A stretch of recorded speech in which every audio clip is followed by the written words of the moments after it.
Hi loves! Welcome to Vines Vlogs. Ayan, for today's video, ituturo ko kung paano mag-withdraw sa inyong Popo Live gamit ang Binance. Okay? So, may nag-request kasi na to. So, yan. Binance yung gagamitin natin. Kasi, mas malaki kasi yung bili ng Binance sa dollars kaysa sa nagwi-withdraw sa GCash. So, hindi ko pa try ang bank account. But anyway, ayun, kailangan nyo ng Binance account. Yung Binance, pag wala kayong Binance, nasa comment section natin yung Binance. Or, I mean, sa description box. Okay? So, first na gagawin ninyo is, syempre, mag-register kayo. Ayan. Kailangan ma-verify kayo. So, register muna kayo and then, kailangan yung mag-verify ng account niyo. Makikita niyo naman yung account ko, verified na.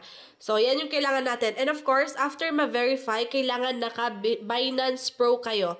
So, ito naka-light siya. So, kailangan i-Binance Pro nyo siya para makita natin yung wallets. Kasi hindi nyo makikita yung wallets kung hindi kayo naka-Binance Pro. Okay? So, ayan. Register lang and then pindutin nyo itong logo dito sa taas and i-set nyo lang dito sa Binance Pro. After that, punta kayo sa wallets. And pupunta tayo, of course, sa spot. Ayan. Tignan natin yung ating, gagamitin natin yung kailangan ni Popo. Sa withdraw kasi, pindutin muna natin yung withdrawal. So, pag mag-withdraw tayo dito, withdraw now. So, tinuro ko lang. Na, ayan, Binance BEP20. So, kailangan yung matuto din sa wallet address. Makikita natin dito, view muna natin. Wait lang. Yan. So, ito yung wallet address. So, ang kailangan dito is sabi niya, open Binance app, find deposit, deposit crypto USDT. Pero, dapat yung network is, ayan, BNB Smart Chain BEP20. So, yan yung wallet address natin. So, isasubmit lang natin siya. So, yun. Kailangan natin i-bind. So, kailangan nyo munang tignan yung requirements niya bago kayo copy-paste ng address. Okay? So, BEP20. So, try natin. Sabi niya, hanapin natin yung deposit, diba? So, nasa wallet section tayo. Click natin yung deposit. And then, hanapin natin dito yung USDT. Oops, USD yung napindot ko. Ayan, ito siya. USDT. And ito siya, BNB Smart Chain. So, BEP20, diba? Make sure BEP20. Once kasi na-mistake na wrong yung wallet address mo, wala na yan. So, lost na po yung dollars mo, okay? Make sure triple check, okay?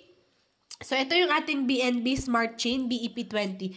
So, makikita nyo naman network. Ayan yung sabi ng network sa Popo natin. Ayan, BEP20. And then, pwede nyo siyang i-copy. Ayan, kakopy nyo lang. Yan, copy wallet address. Then, syempre, pupunta kayo dito and ilalagay nyo na lang siya. Ayan. So, ibabind nyo na lang siya. Sa akin kasi view na eh. Pero sa inyo is ibabind nyo. So, lagay nyo lang yung ID ninyo dito. I mean yung wallet address. After that, okay na yan. So, pwede nyo siyang gamitin. Pwede nyo nang gamitin itong Binance BEP20 sa pag-withdraw. Again, triple check ha. Triple check yung Binance ninyo. Kailangan BEP20 yung wallet address. Okay? Yung iba nalilito. So, first, kailangan USDT. Kailangan i-search ninyo ang USDT sa, ano ninyo ha, sa Binance ninyo. Tapos, syempre, choose network. Ayan, USDT, choose network, and BEP20. Okay? Meron ding TRC20, pero hindi ko yung ginagamit. Wag na kasi baka malito kayo. So, BEP20 lang gamitin ninyo, okay? Ayan, BEP20, so mag-withdraw tayo. So, $200 withdraw ko. In fairness, ha? Magkasunod na $200 yung na-withdraw natin. So, wait lang natin. Succeeded. Ayan. So, mabilis lang yan. Ayan. So, yun. Ganun lang. Withdraw natin. And, wait lang. Check pala natin sa record. Naku, dami messages. Wait lang. Check natin. Ayan, withdrawal. So, $200 yan. Mabilis lang yan. Darating sa Binance natin. Ito yung Binance ko. And then, ito yung mga naiipon ko sa mga sahod ko. Yan, nabawasan na yung mga yan kasi nga, binibigay ko pa sa ibang members ko. So, pag magbebenta naman tayo, ganito siya.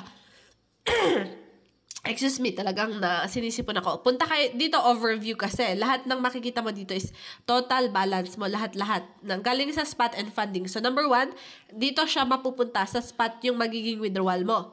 So, once na pumunta dito sa withdrawal mo, yung sa spot yung withdrawal mo, kailangan mo siyang i-transfer. Kailangan i-transfer mo yung spot, yung na-withdraw mo from your Popo Live, spot to funding. Kasi hindi mo mabebenta yung dollars mo kung wala siya sa funding, okay? So, spot to funding. After that, ayan, USDT naman yun eh. Kaya, okay lang yan. And then, i-maximum mo lang siya and then confirm transfer. So, mabilis lang yun. Kung ano sana eh, pag darating yung withdrawal natin eh, mabilis nating i-ano yan. Transfer. Mabilis lang yan. Transfer nyo lang siya.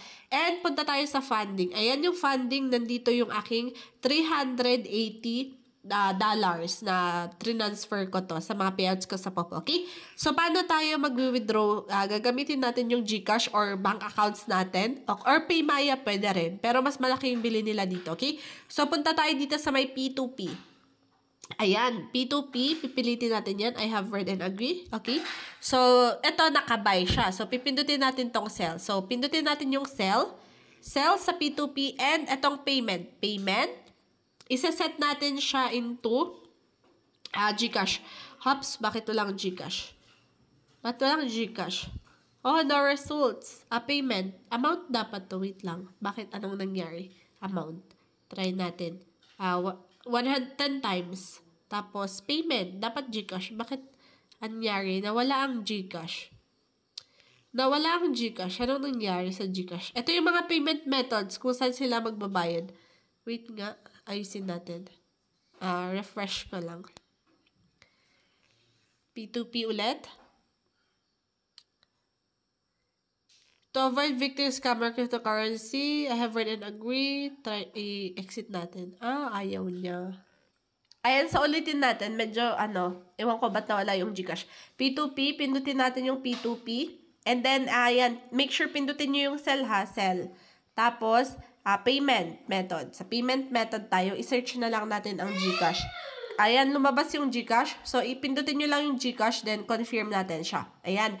Para kapag magsasend yung seller natin, ayan, yung buyer natin is, ayan, sa GCash siya magsasend. And of course, iset ninyo yung amount. Kasi minsan mahirap mag-set ng amount. So, pag, ayan, 200. So, 500 kasi $10, diba? I-confirm nyo ang 500.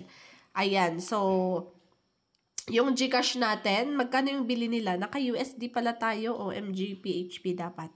Ayan, wait lang, pinalitan ko. Sorry. Ayan, so, yung bili nila ng $1 is 56.47. So, for example, ayan, ba't buy? Dapat sell. Wait lang.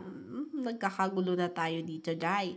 Ayan, restricted. Ba't maraming restricted? Mag-ingat kayo sa restricted. Magbenta kayo dun sa naka-check. Ayan, o yung mga verified na sellers. Okay? Ayan, verified. Sell natin sa kanila. Tapos, for example, ibebenta mo all quantity. Ayan, 226 na USDT. So, sa GCash, depende. Kailangan nyo ding iset pala yung GCash ninyo, no? Ayan, iset ninyo yung GCash accounts ninyo or mga bank accounts ninyo, okay? So, pag ibebenta nyo, and then sell USDT lang, and antayin nyo isend nila sa inyo. And then, kailangan nyo i-release din yung cryptocurrency. So, need mag-release ng cryptocurrency, no? Tingnan nga natin, wala pa ba yung withdrawal natin? Wala pa. But anyway, ayan, ganun ko paano magbenta, no? Just in case, no? Paano magbenta sa Popo Live, paano mag-withdraw sa Popo Live, and paano ibenta yung ating mga USDT, okay?